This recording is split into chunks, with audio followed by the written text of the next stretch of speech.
Welcome to this week's NORA Startup webinar, which will be about nothing else than cloud services.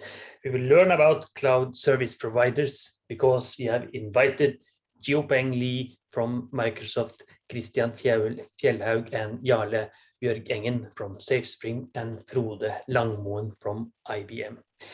They will introduce their services and explain what the various companies have and can offer startups.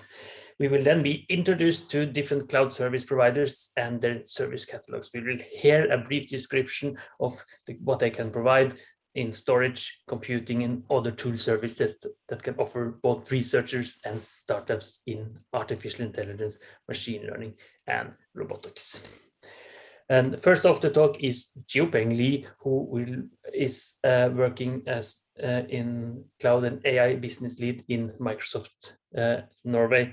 After that, we will hear from Kristian Fjellhaug, the sales director of Safespring Norway, following Frode Langmoen, senior technical specialists at IBM.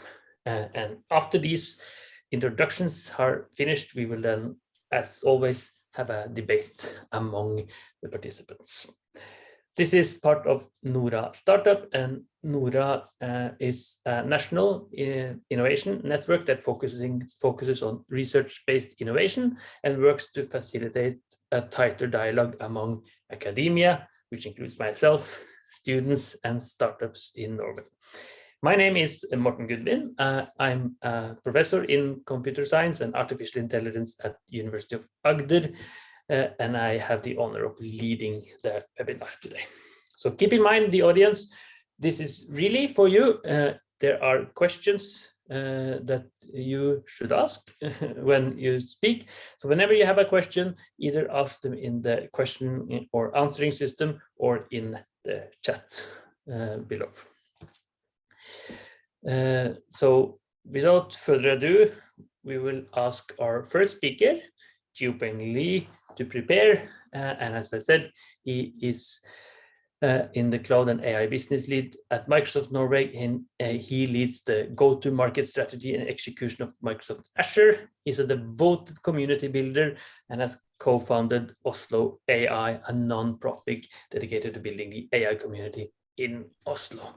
And he is also a great self-proclaimed evangelist of the UN Sustainable Development Goals. So this will be exciting. So Xiaopeng, please go ahead and we'll listen to your talk. Thank you so much, Morten, and it's such a pleasure to be here. Let me start by sharing my screen. So I think the interface looks slightly different than before, but I found it. So there you go. Let me enter into presentation mode. So thank you, Morten, for the introduction. I'm very happy to be here with the community from NORA. So I do know that the audience, today will have a slight more focus on the startup side of things. So I want to start by introducing, what Microsoft has to offer specifically for startups. So we don't have that much time today, so I will be rather, fast in my presentation, but we will make sure to share the slides, for the audience, so you can read more in details afterwards. So I think, you might be very familiar with the different products and services we offer from Microsoft, but we actually have a dedicated program for startups.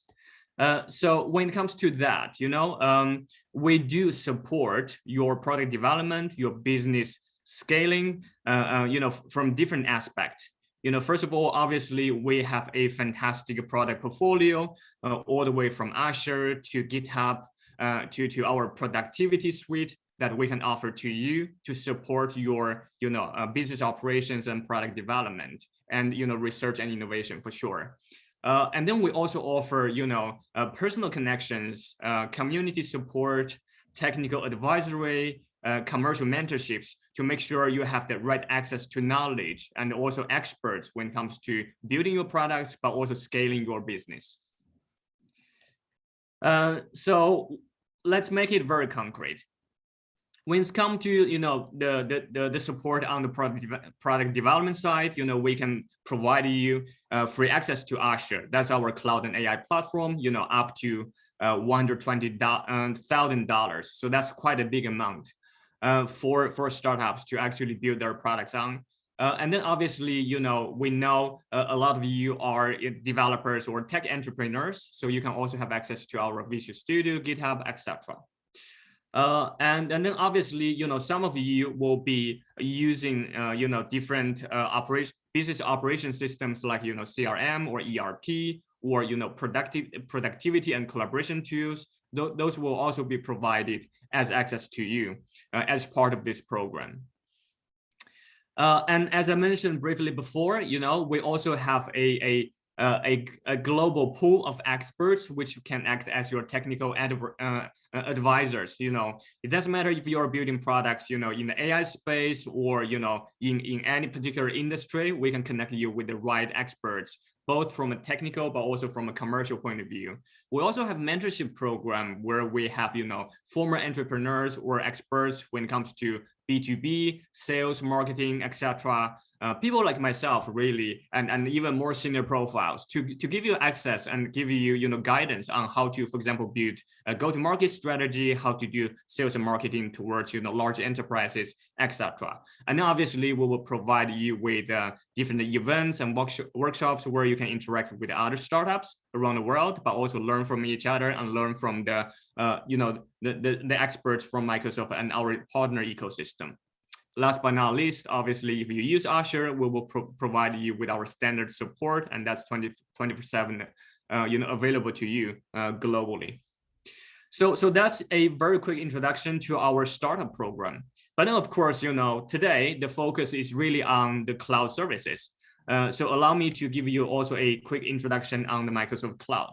So I think most of you, understand the cloud from Microsoft as Azure.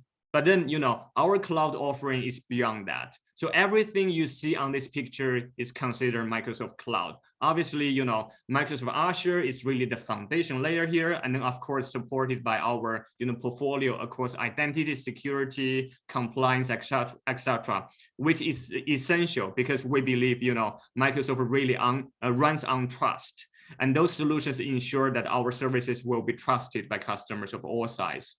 And then on top of Azure, as you can see, we have GitHub, which are, the favorite, tooling for developers. And then we have Microsoft Power Platform, which are essentially a set of tools which are more friendly to business users. So you can basically build applications without knowing how to program. And then on top, we have different, SaaS or software services. Obviously, LinkedIn as the main social network. And then we have, Microsoft Dynamics 365. So that's our, customer relationship management and enterprise resource planning software suite. Last but not least, many of you are using Microsoft 365 on a daily basis, and that includes, Outlook, Word, etc., but also, Teams and the surrounding services. So let's zoom in a little bit on Azure. So Azure, obviously, that's the brand of our cloud and AI platform from Microsoft. So when it comes to Azure, we do have services on the different layer of the tech stack, so to speak. So on the basic part, on the foundational part, you can see the infrastructure. So obviously, we provide compute, network storage, etc. But it's worth mentioning that, security and identity are becoming a really strong focus area for Microsoft. In fact, Microsoft is actually by many measures the largest security company right now in the world. So you are not only buying, advanced, innovative cloud, but you're also buying secure cloud if you work with us. And then obviously we have a lot of, what we call platform as a services that we can offer to you. So that absolutely include services, across data analytics, AI, and machine learning, which will be a top of mind for many of you in the audience. Last but not least, we have IoT services and edge services which you have access to. So that means you can not only develop and innovate in the cloud, you can even bring those innovation capabilities to the edge. So let me move on to some of the differentiators for our Azure cloud. So obviously the first thing is about availability. We have Azure regions, more than 60 of them around the world.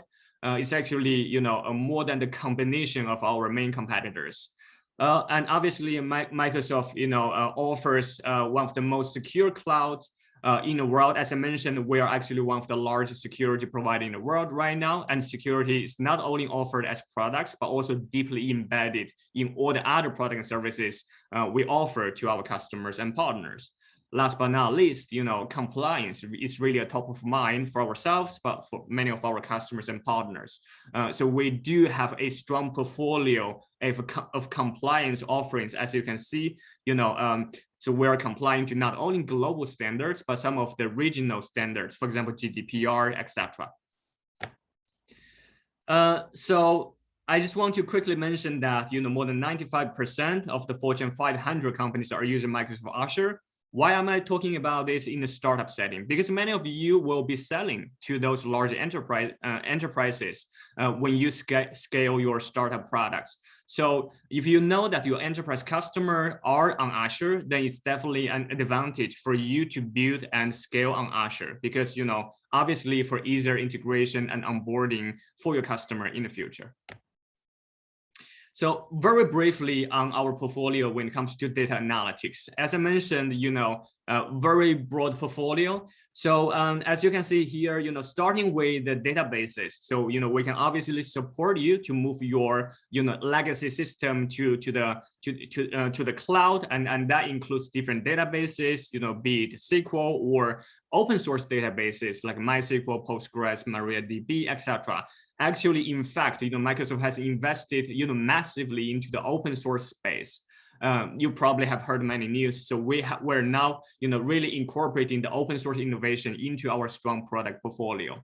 Next, so cloud native applications. So this is really for, you startups who are actually born in the cloud, building applications in the cloud.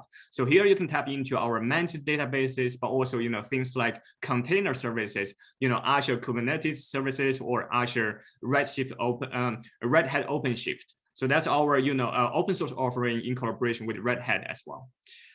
Very briefly on analytics and insights, here we have our Azure Synapse, providing a modern enterprise scale data warehouse, and then our strong data visualization and analytics products, Power BI, which is clearly a market leader globally. Next one on data science.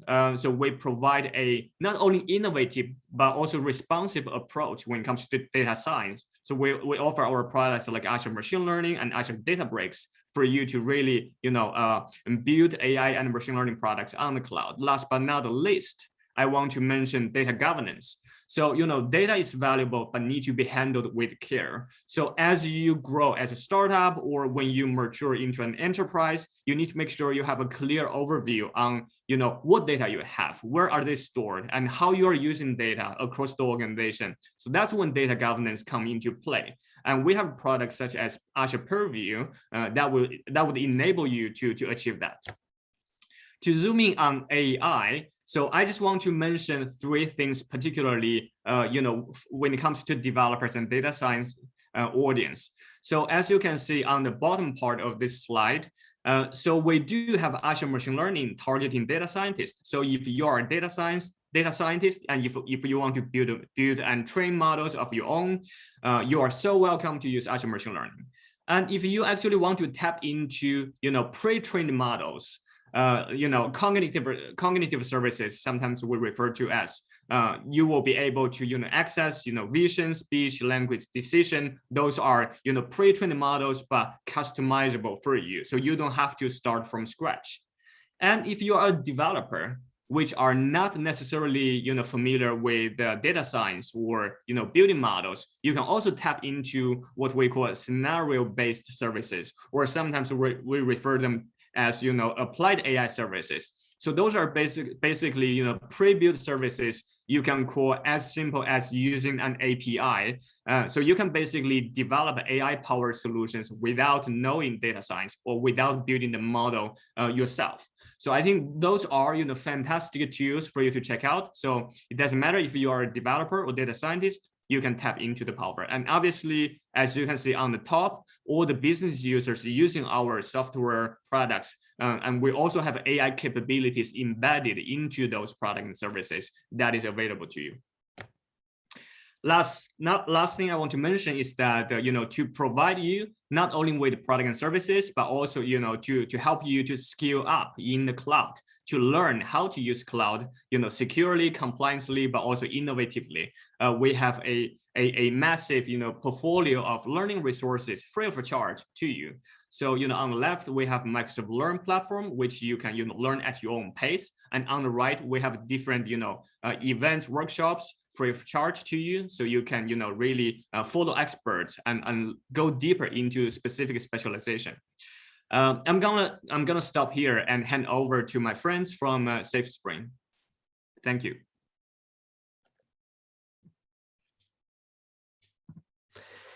So great, Xiaopeng. Just one question before we move on.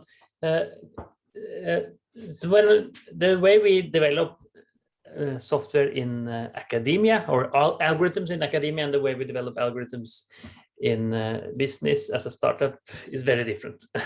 So do you, for example, we don't, academics don't really care about the neatness of code. For example, we want to prove a case mostly, but put into real world as a startup, that is very important. So how would you say is Azure and the cloud service supporting both those scenarios, or is it mostly for business sector, public sector? Yeah, I think that's a very good question. Obviously, we have a very comprehensive portfolio, and I would say we have services, for the different needs that you laid out. So I think for startups, it's really about speed, right? Because it's a very competitive environment. They have to build products and innovate really fast. So they want to have access to the latest product innovations, which for example, from the AI portfolio you have seen, they have access to from Azure. And then from the academic point of view, I think it's more about, making sure that, we have the highest standard when it comes to, precision, and also using the latest and most advanced models and that will be, available in the market. I think, from that angle, our collaboration with OpenAI, that would come into play. So we give access, to the academic, the most advanced, neural networks that we have worked together with, and make them available through Azure. So I think that's super exciting. Very nice to hear, and we look forward to hearing more from you during the debate, because now we're moving on to Safespring and Safespring Norge, and Kristian Fjellhaug, who has more than 25 years of experience in IT and IT sales, including senior sales position in Gartner, VMware, and Arrow. So, Kristian, the floor is yours.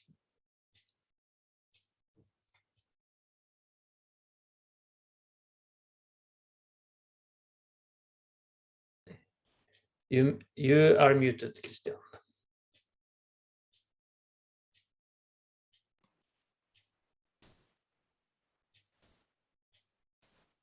Now you can hear me. Yes, perfectly. That's good. Thank you for inviting us. My name, I work as the sales director for Safespring in Norway. And together with me, I have Jarle Bjørgengen, which will cover the Q&A session together with me later on. As you probably don't know Safespring as well as Microsoft and IBM, I will give you a short introduction to Safespring. Safespring is a Swedish company mainly operating in Sweden and Norway, but we also have frame agreements with research and education community across the whole Europe through Shant and an agreement called UKRE. We have a long history of delivering cloud infrastructure to the research and education market.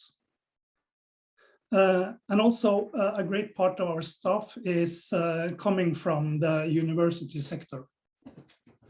Our services are based on open standards with no lock-in. We offer single sign-on through FIDE, and we are a member of Gaia X. We are also directly connected to the NREN network, like Uninet in Norway and Sunet in Sweden. And routing can be done inside the NREN network.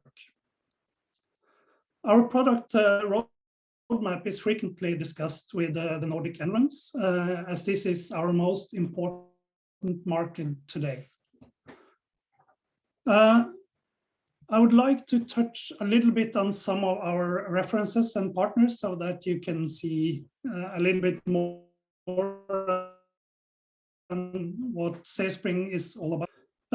Big picture is a central repository for digital pathology. They aim to store more than 3 million high-quality pathology images, and that equals up to 5 petabytes of storage. They will use AI models to recognize patterns and, for example, find cancer at an earlier stage than we do today. The data will be operated and hosted at SUNET data center that are running with help from Safespring. So we operate the environment.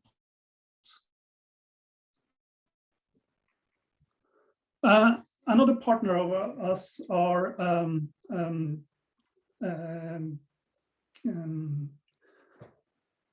one of our partners are Elasticys. Elasticys offer a compliant managed Kubernetes platform hosted at Safespring. This enables companies like yourself to focus on your applications, and the compliant Kubernetes takes care of the GDPR and making sure that it is certified. The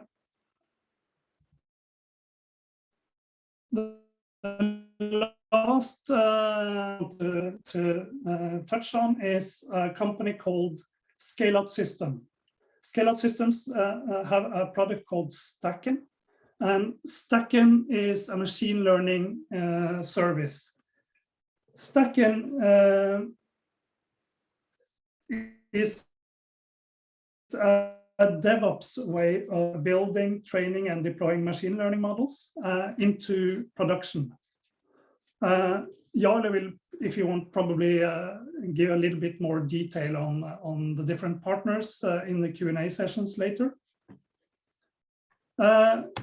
Another important thing is also how the cloud market is changing, and due to Schrems, the focus is shifting towards European cloud vendors like Safespring, and especially for personal data. We have a compliance conflict and a conflict of interest, especially towards the US, and US companies needs to comply with US law. An example of this is the Swedish tax authorities. The Swedish tax authorities concluded that due to GDPR, they cannot use Microsoft Teams and are now looking into European alternatives. This, so yeah, if you can call it a movement, is even more today in Sweden than Norway, but the rules and the regulations are the same, and this discussions is also picking up rapidly in Norway. I will leave you with some of our references in the NREN community. I think that you will see that we have a lot of references within the sector, within the universities, and also within research and healthcare. And one of the common things among all our references is the compliance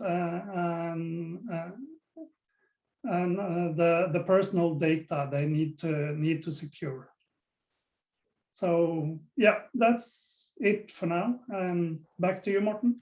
So thank you, Kristian. Schrems is something that has been on everybody's lips the last months or so. Oh, yes. certainly influenced my university. Do you see that that court case, which essentially says that you cannot share personal data with a United States company? Do you see that as a business opportunity or as something that is problematic for Safespring? I would say that for Safespring, it's a business opportunity, of course, but it's also a little bit difficult because a lot of the services that are used out there is US based. Mm-hmm. But I think the important thing is that the EU needs to pick up. We need to be able to compete and have our own services, applications and services that can compete with the US products and services, because I don't think this will go away. Oh, right. Yes, because we use those services all the time, you know, sharing stuff on Google Cloud, just like so standard. So, but now there's also a Swedish European-based system that can take the lead here potentially. We look forward to hearing more from you and your colleague Jarle in the debate in some minutes. And then we open the stage for Frode Langmoen, Senior Technical Specialist and Solution IT Architect from IBM Nordic regions. So he has been involved in technical community for more than 30 years. It doesn't look like that, but apparently he's part of the IBM Accelerator team working on startups, scale-ups, and solution providers. So it's a perfect fit for NORA Startup webinar. And he's been helping more than 100 companies. And now today he's trying to help a little bit more. So Frode, the floor is yours. Thank you, Morten. Thank you very much. And it's good to see that Safespring has been working with one of my startups, actually, Elasticys and Robert Winter. I've been there up and in Umeå working with these guys for some years. So great. I just go to my desktop and share my screen, see if I can find it. See, put it into full screen mode. If that is working. Yeah. It looks very you see that? Perfect. Perfect. Yeah. So my name is Frode, and that is Norwegian. I'm from Åsnes, Flisa, not so far away from Kongsvinger. But I've been working in Sweden and in the Nordic region for many years. So I'm actually sitting outside Gothenburg at the moment. But I'm working in Norway, I'm working in the Nordic countries, and I work with the startup and scale-up community. So what we try to do with this accelerator and the startup program is to help these innovative companies around Nordic to be successfully and maybe take them out as the new Klarna or the new Spotify. So we try to do that, but of course it's very hard to get this the new Spotify into the world market, but we try as best we can. So here's some examples of companies that I've been working with the last year, and everybody of them is in the blockchain or in the AI community or working with these kind of technologies. Voxo is one very good company working with conversation and AI in conversation. They have big customers in banks. Foodchain by Blockchain is another company in the blockchain area in the farm level. Another is Greenlytics out of Sweden, working with power trading of solar or wind energy. And these are some of the companies that we actually have been working with them. And here's examples. We try to do the marketing with these guys. We try to do videos with this and also the technology with this kind of companies.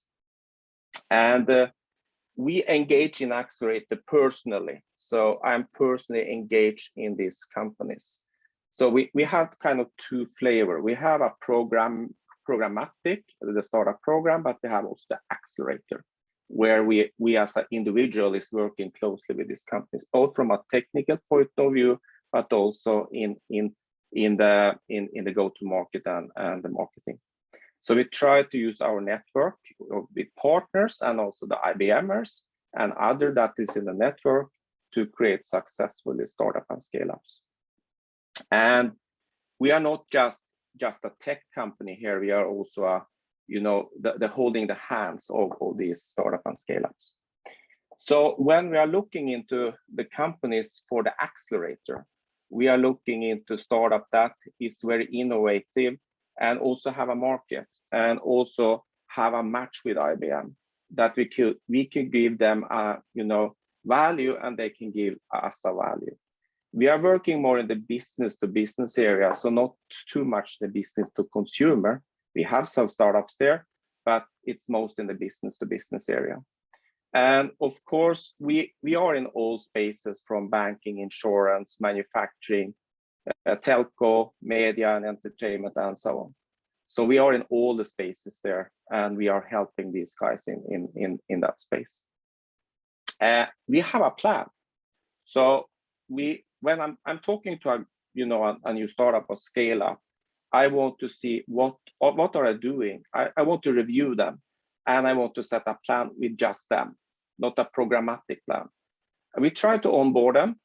We drive them through our sales and marketing place, and then we have the scale and growth area, and then we graduate them. And in the graduate phase, they are treated as an IBM partner, but also connected to our ecosystem with other partners and so on. And this program is a 12-month program that we are running in the accelerator. We have our own site here. You can go and take a look at the Startup Sweden site, but we are also working with the Norwegian Cognitive Center in Bergen. So Odd Gervin and the guy up in Bergen, they can help you also with this kind of task or if you want to be part of this startup program or accelerator program. So I've personally been working a lot with Odd in the Norwegian Cognitive Center in Bergen, helping them out. We have also the startup program that everybody can actually go into without talking to IBM or talking to Odd, or you can just go there, go as a startup, get the free credits, and off you go. And we have about 170 different kind of services.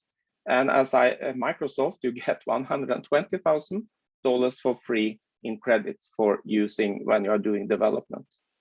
And you have that all the technical help from IBM architects, marketplace, onboard support. We also own Red Hat, so you also get support from Red Hat. And of course, the marketing and sales support. Here is some of the products or the services we have. And you see up in the left corner, it's a lot of AI. We have the Watson Studio. We are working a lot with open source products. A lot of these products is also invoking open source. And we have analytics, security, developer tools. We have also the compute down here where we have base servers, like Windows servers, like Linux servers, and of course also like power servers, because you have their own chip called Power. Last week we announced a new Power 10 server with 30% less energy and double the performance. So we have a lot of things in our suitcase here, from databases, storage, networking, integration. And of course, IoT, edge application servers. Most of them is built out of open source. Another thing we have that you can have a think of is quantum computing. And you can actually sign on to a quantum computer and try to do that, try to create solutions around that. And some of the actually startup we are working with in Nordic is in this space, working with quantum, and you actually get a real quantum computer that you can play with. So that's an offer from IBM to you guys, that go in here, take a look and talk to our CTO in Norway about quantum and how quantum can help you out. I'm personally working with AstraZeneca in their BioVenture Hub. AstraZeneca has a own environment where they have about 35 startups in the life science and medical area, where we at IBM is helping them with technology, but also with advice. So we are used to working in this space with your medical, life science, and so on companies in the BioVenture Hub. The BioVenture Hub is sitting in Gothenburg at AstraZeneca's research and development, in the middle of the research. So every company that is approved for that can also work with AstraZeneca guys and get advice from these guys. We have also connections to Volvo in the Mobility X Lab, ABB in the Synnerly, and other of these big companies networking where we are talking, a lot of with these specialists in, say, ABB, or specialists with automotive and so on. Here's some examples. I'm working with a company called Trust Anchor Group. Micropayments. Why cannot a car pay for itself? Putting a wallet in a sensor, and the sensor can pay. Another one, intelligent logistics, video analytics with AI. They have big companies like PostNord, Volvo Logistics, Scania, and so on. Very, very, very good solutions with AI and video. Another one, smart cash management. Asteria have Swedbank as a customer. Smart AI cash flow. Another one called Viking Analytics from Gothenburg. They have data insight as a service. So you as an SME in industry, you don't have to be an educated PhD in analytics or in AI to actually create value. They're doing that for you. Other one is the Greenlytics guys. You saw it before. Wind power forecasts using advanced AI for trading. Retail, we are working with a company called NORA in food, not in food, in fashion. Advanced analytics there in the fashion area. They are out from Stockholm. Actually talking to Norwegian companies when we are in the healthcare with corona-free applications and all the stuff that is around health pass. The health pass is in blockchain, but everything around it is based on advanced AI, some lab analysis, and also a lot of integration. Another one is called Nagoon, people safety, spatial computing used, for instance, for Bosch.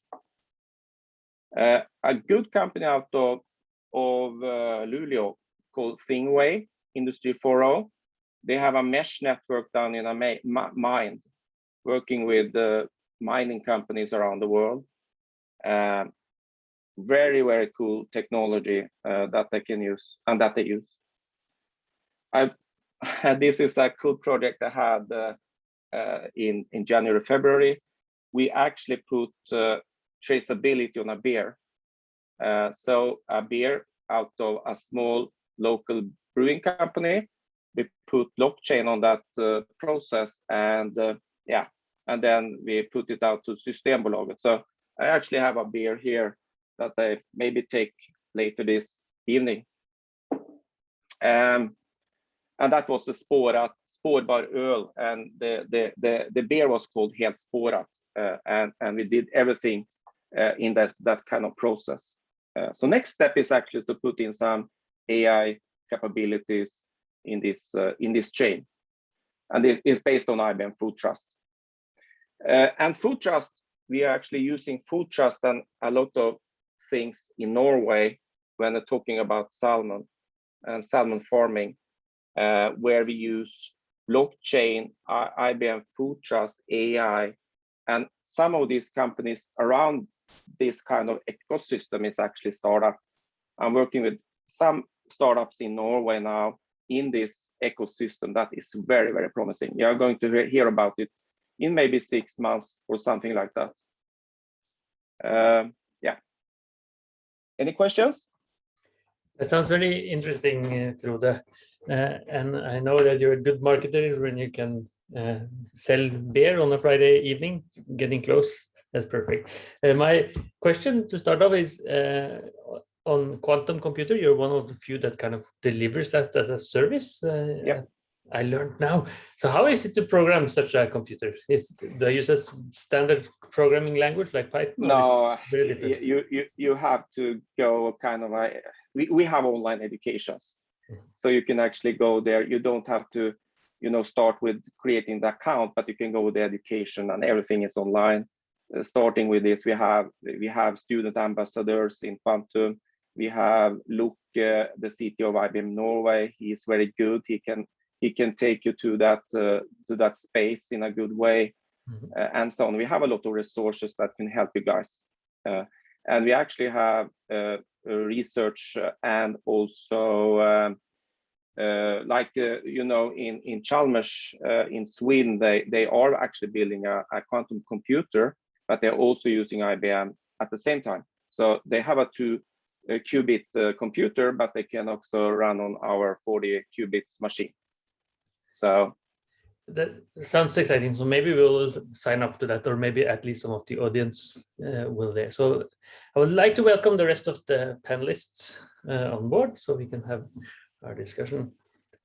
So we heard from 3 companies offering cloud-based solutions to education, to business, to public sector, etc. And it is clearly cloud something is very central to AI and everything that has to computer science in general, I would say. And when I apply for funding for research grants, so one of the things that is clear that always have to be there is how is this system sustainable? And you could argue that a cloud service might not be, because it uses a lot of energy. So how are you solving that, Jarle, for example, the energy consumption part of it? Well, I think that that question, of course, is important for all of us, and it goes for the whole industry, not only the AI and machine learning. Sure. But when we build data centers, we focus on location where we have clean energy, like Norway is a good example of that, of course. Sweden is not too bad either. And this is something that Safespring actually has as a part of their strategic process. It's also a cost thing, of course, but it's also a it goes hand in hand with the environment issue. So this is, it is power consumption that is the main problem, I think, in addition to using as little hardware as possible and making efficient systems, of course, to make most out of them. I saw research from another tech company called Google a couple of years ago. They did AI on top of the cloud computers in order to reduce the energy consumption. Basically, they turn on and off the fans in a smart way so that the energy went left. And at least the research paper claimed to have high performance in that area. And so that could be a way. Is that something you're thinking about, Xiaopeng from Microsoft? Do you kind of reduce the power by pushing it to clean energy places like Norway, or even using AI to reduce power consumption? Yeah, definitely. So I want to actually take one step back, to your original question, how we address sustainability. Obviously, it's a big topic for us ourselves, to become, carbon neutral, and also, to actually, operate in a sustainable way, but actually to help our customers to run their business sustainably. So, specifically from an Azure point of view, we obviously ensure our data center are built at places where we have access to, renewable energy, and we run our operation in a sustainable way. And that means we actually reuse all the components possible in the data center. Even if we, renovate the data center, we will make sure all the reusable components are reused. And then, of course, we work a lot on actually reducing our own carbon footprint, right? So it's not only from a technology point of view, but we actually also encourage our employees to be very, environment conscious. For example, when it comes to, flights, etc., right? Think twice before you do that, and only do it when it's essential. At least from my point of view, that's my guidance to myself.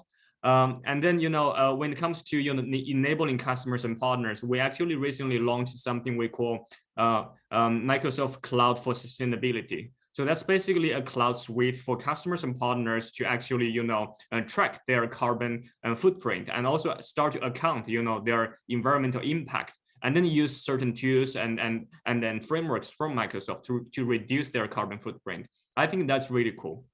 That sounds very cool. And students who I collaborate a lot with often mention this. So we want to make algorithms that is not only solving something perfectly, but also that uses less energy in a way. And I would assume that IBM, who is focusing a lot on students, has the same type of yeah, of course. Is that correct?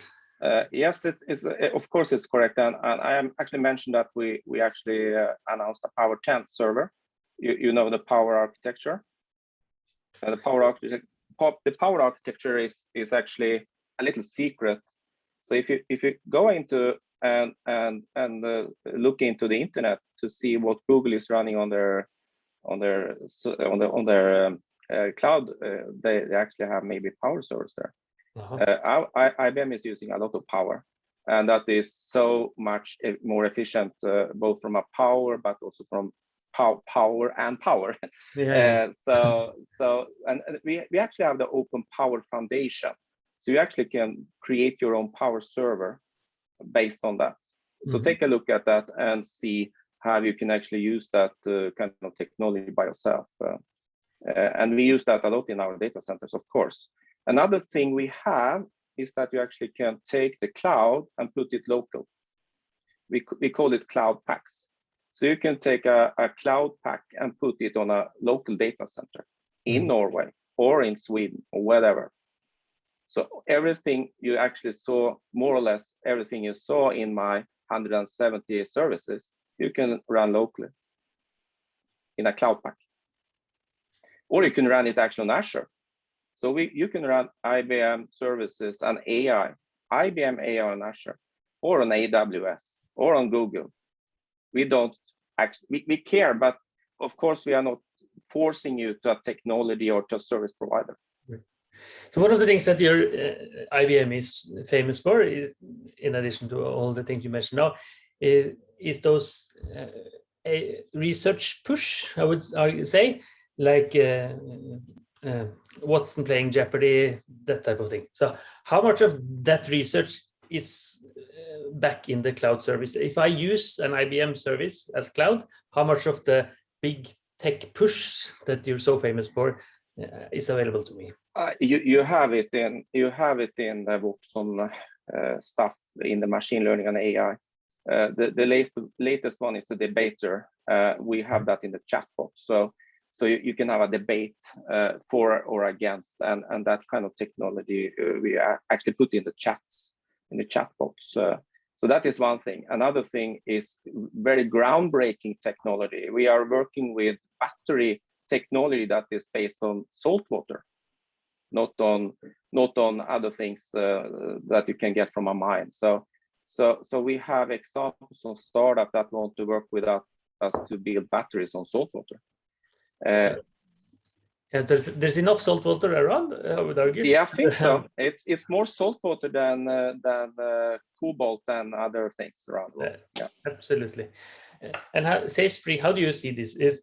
How do you attract students to work for your company? How do you support students in doing innovation, this type of work?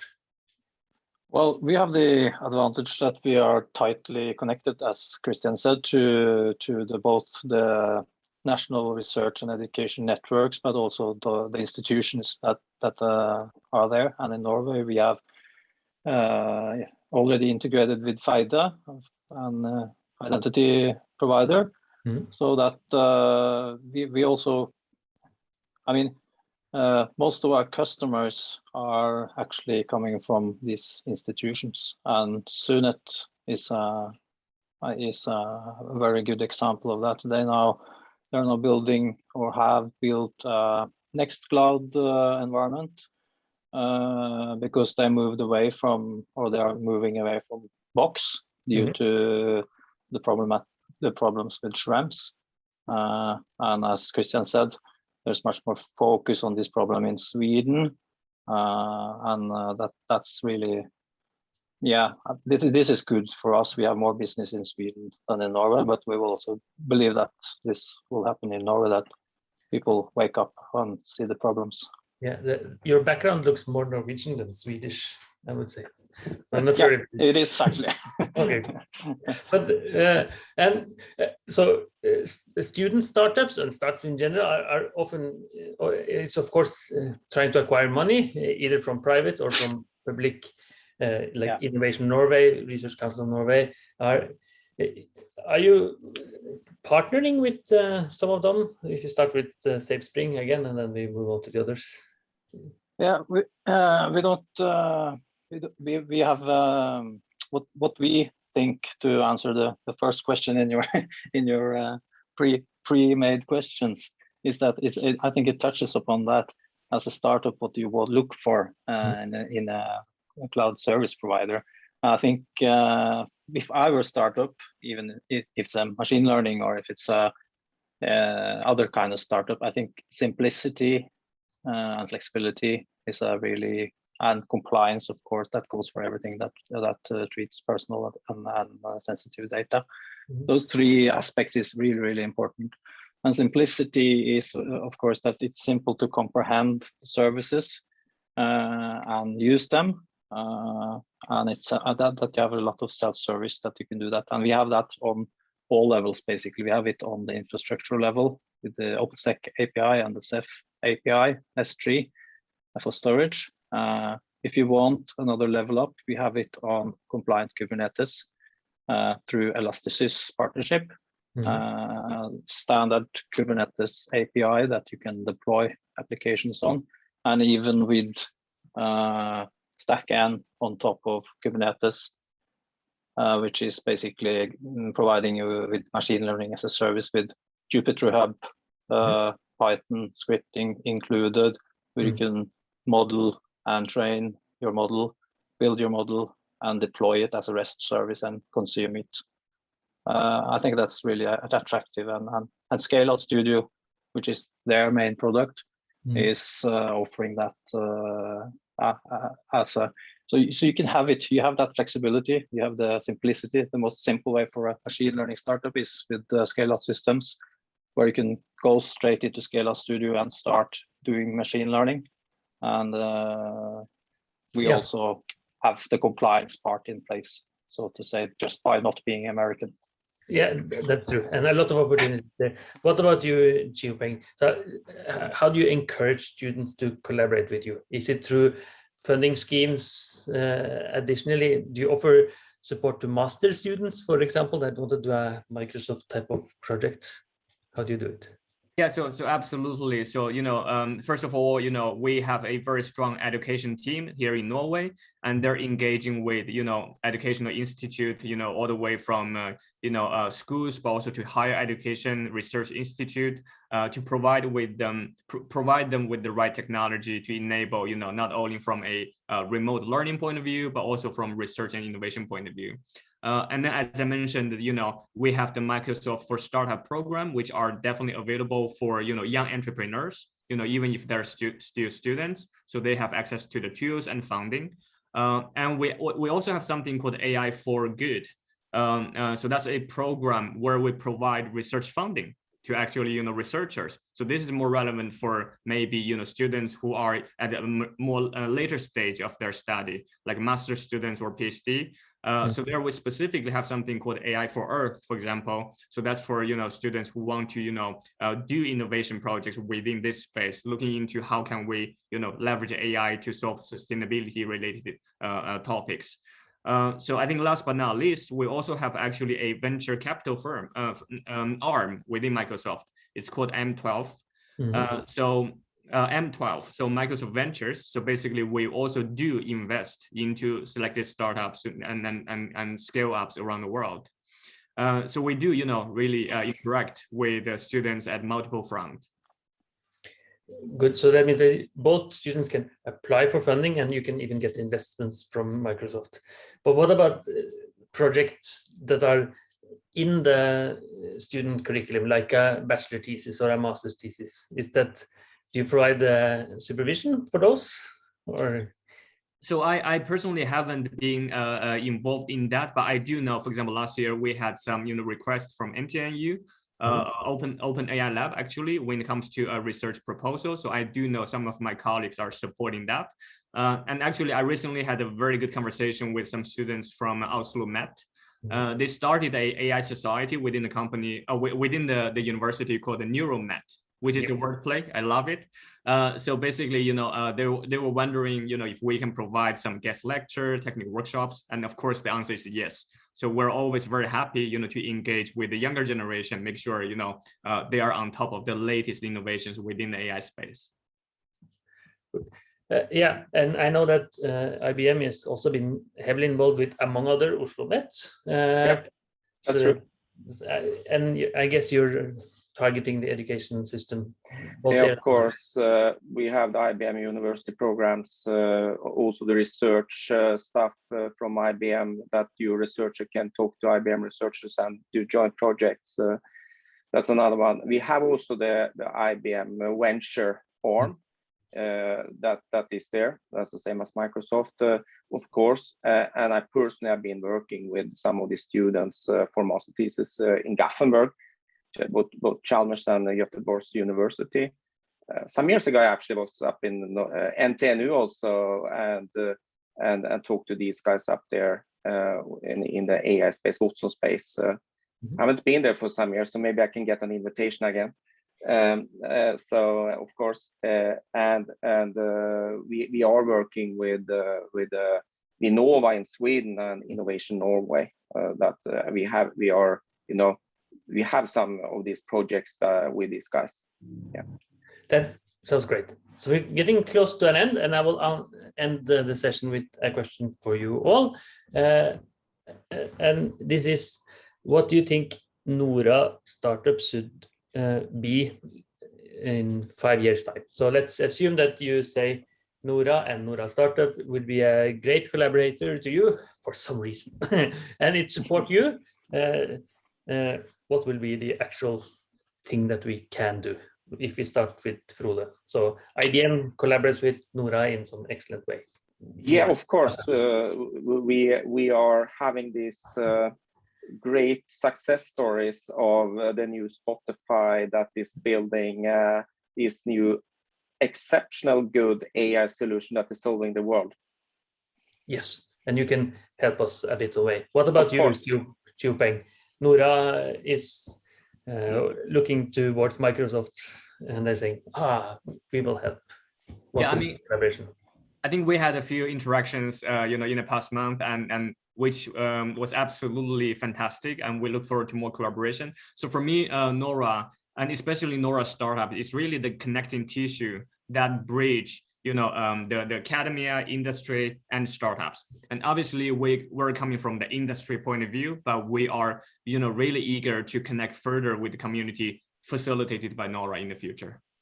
And for Safespring, NORA collaboration, NORA could support your work in some way. What would be the perfect one? Yeah, that's the reason why we're here, isn't it? So yeah, we have this partner, Scale Out System, which is our core partner when it comes to what NORA actually does. And I think that will be we can build and deliver this Scale Out studio, and it will be familiar for everybody that actually been through education systems. They're using Python and Jupyter notebooks and stuff like that. But also as a startup, then it's important to not only to work on that training the model and developing the model, but actually using it in production as well, and even feedback that knowledge back into the model for further training. And all those components are standard components in standard data connectors in Scale-out Studio, and also Scale-out systems. It's actually, they come from this field themselves. That it's a startup that comes from, so that is started by people that actually, they are a startup themselves, basically. Perfect. Great ending note there. So, and then we conclude the NORA startup and remind everybody that in 2 weeks' time, there will be another NORA startup webinar, that time on AI and pedagogics. And next Thursday, we also have, for members only, the startup meet and mingle, which will then be put in the chat registration. So the last chance to register for a NORA startup meet and mingle physical event in Oslo is getting close. For the rest of you, I wish you a nice weekend and a nice start of the fall. Thank you. Thank you. Thank you, everyone. Thank you. Thank you Bye-bye. for having me. Take care. Thank you. Bye-bye.